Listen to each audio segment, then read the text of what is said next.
Guys, meron tayong upo dito guys. Kamatis, bawang sibuyas at pork. Yan o.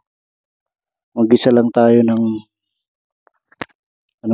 ng upo guys. Ayan na. Guys, mag-isa na tayo guys. Sama natin dyan sa baboy guys. Baka pumutok pa. Tapos itong sibuyas.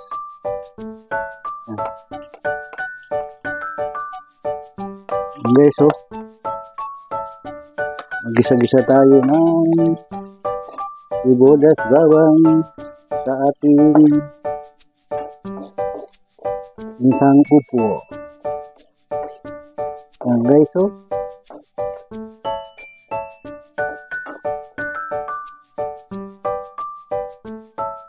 Guys, lagyan natin yung kamatis guys. Yes!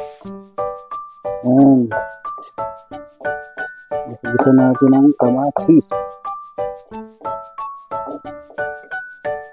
Ayan guys. Guys, lagyan na natin yung upo. Ayan guys. Upo lang ang ating ngayon guys. Recipe.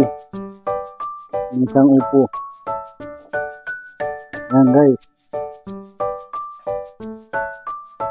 Lagyan na natin yung pinagkuluan ng baboy. Ayan guys. Kunti lang guys.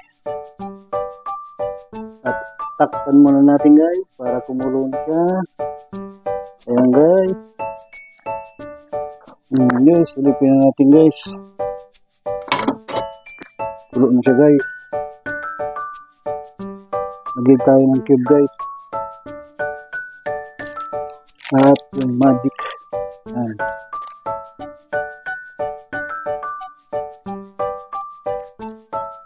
Yung paminta guys.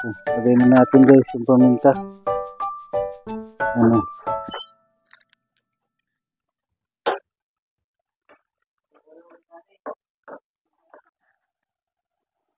Guys oh, nakulo na guys. Timplahan natin guys.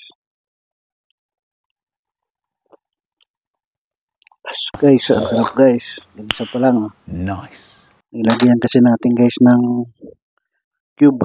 Pampalasa talaga yung guys. Yan guys oh, luto na yan. Nakaluto na tayo ng ulam sa tanghalian guys.